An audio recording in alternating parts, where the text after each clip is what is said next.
Hi everyone, and welcome to another episode of GearTactics.com. This time we are looking at the Kingmak Mini Full HD 1080p car-camera.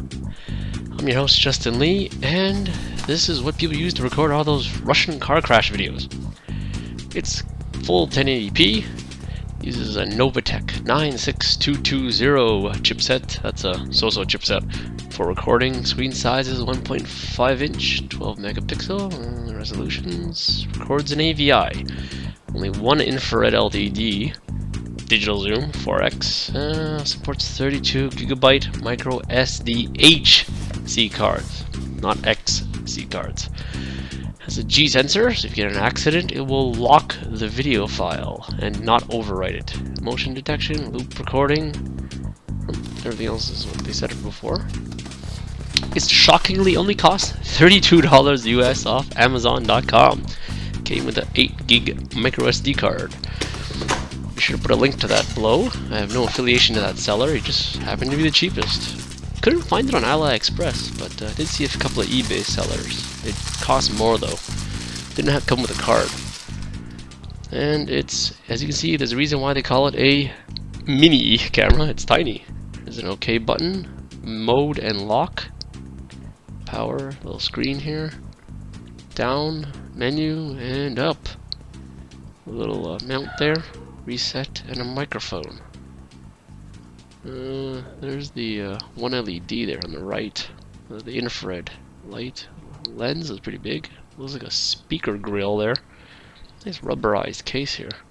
Mini USB, well that's an old one. Micro SD card. Supports up to 32 gig SDHC cards only. Not XC, I said. There's the suction cup mount.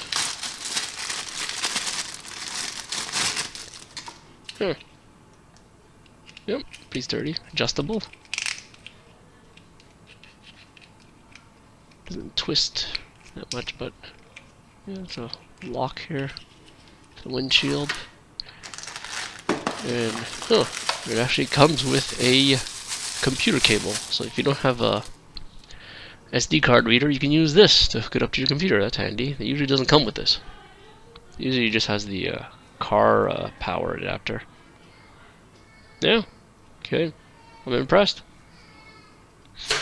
Here's the car power adapter with a long cord, so you can fish it around the windshield so it doesn't look butt ugly. Yep. Oh, nice long cord.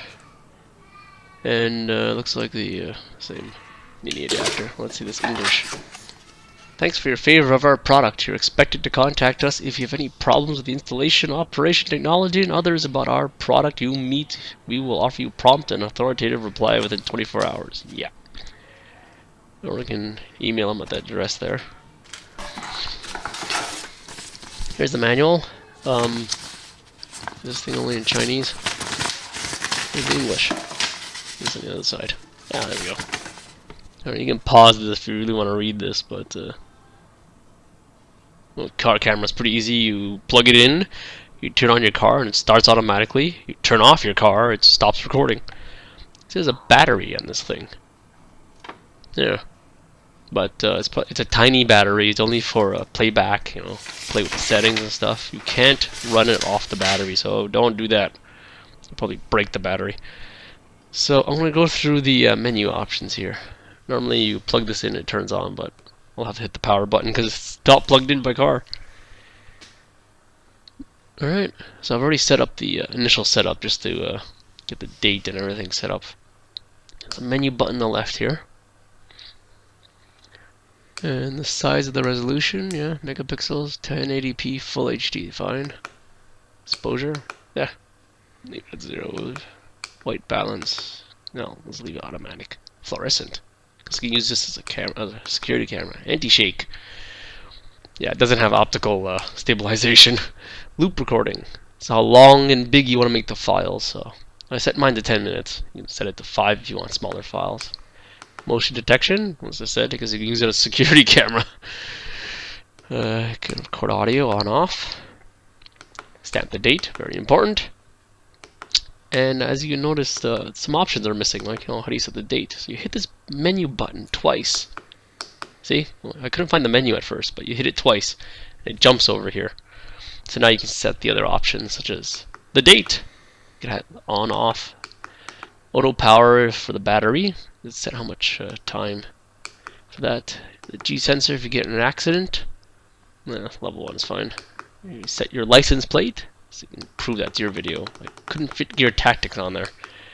Beep sound, I shut it off because it was irritating. This is how long it keeps the screen on while you're driving. Language, Russian is first. That's why there's all those car crash videos. There's lots of languages. Can't see how well they're translated, but the English is okay. Frequency, so if you're using a security camera, North America is 60 Hertz. PV mode, well, NTSC for North America. Image rotation if you have it mounted upside down. Format the SD card, reset the default firmware. Okay. Okay. So this is also a lock button here. So if you get in an accident, it doesn't lock the file. You hit that and it locks it. So if you get an accident, it shakes, but it didn't lock it, you push this to lock the video file. If you push it while it's in this mode, it goes to camera. So we take a picture. Take pictures of the accident scene or whatever. Hit it again and it'll go back to playback mode. So you can play back to the police officer and say, look, you cut me off. So I'm just going to show you a video here with the sound.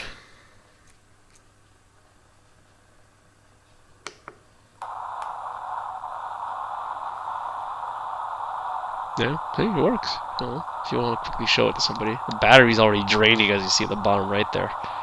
Yeah, as I said, it's not meant to be used without the power plug.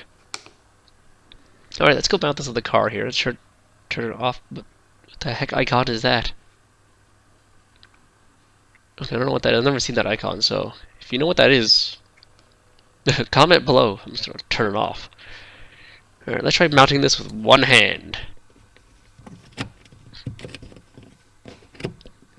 Oh, hold it off. See, the power cord's already there, so when I turn on the car, it will start recording automatically. So I'm just going to show you some video and audio here.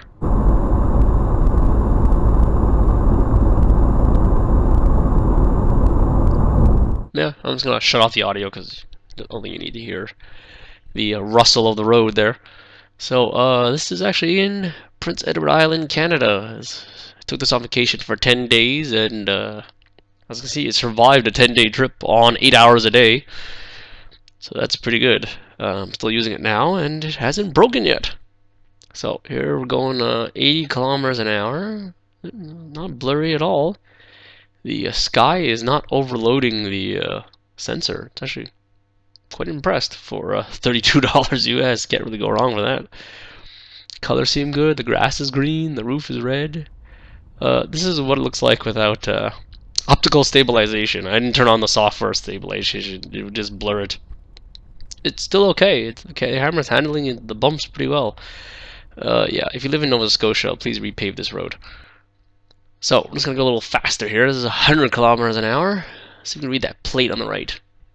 Yeah, it's semi-readable. It's not bad. Definitely not easy to read at higher speeds highway driving. So I guess if someone cuts you off and you get in an accident, you might have a tough time reading the license plate. So you can read that sign. Yeah, that's no problem. So overall, pretty good. This is a cloudy day here. Oh, there's a car coming here. Let's see if we can read it. Yeah. So it's pretty much readable. At night, at slow driving, you can actually read the plate easily, so no problem at all. And the daytime, it's not too bad. Slow speed, alright. But it has to be like dead center. If it's off to the side, it's a little blurry. There's pedestrians there on the right, no problem. The overhead street lamps aren't overloading anything. It's quite impressive. It's not overexposing it. You can see the lane lines. Let's pull up this guy, see if we read his plate. Yep, the one on the right is kind of readable, not really. So yeah, hit and run, you may want to see. Is this guy going to cut me off? No, guess not. Alright, so just in case he did cut me off, I would have video of it. So this is downtown Montreal, showing you some real-time footage here. Pretty good. Wow, Kingmak. Not bad. Not bad at all. I am thoroughly impressed. It's even survived a couple of drops. I dropped it 2-3 times and it still functions perfectly fine. I would say that this is a definite buy if you're looking for a cheap car dash camera or DVR. This is a pretty good buy. I will link to the Amazon seller. I have no affiliation to him whatsoever. I just happened to find it for $32. It costs a little more on eBay. It's about, it hovers around 45 for some odd reason over there. So I will put those links in the description below. So a definite thumbs up from me. Like us on Facebook, that's GearTactics. Don't forget to follow us on Twitter, that's GearTactics also. We have a website, of course. Take a wild guess, it's GearTactics.com. Be sure to like the video and subscribe. When you subscribe, you will be notified when cool new videos come out. Thanks for the thumbs up, and I'll catch you in the next video.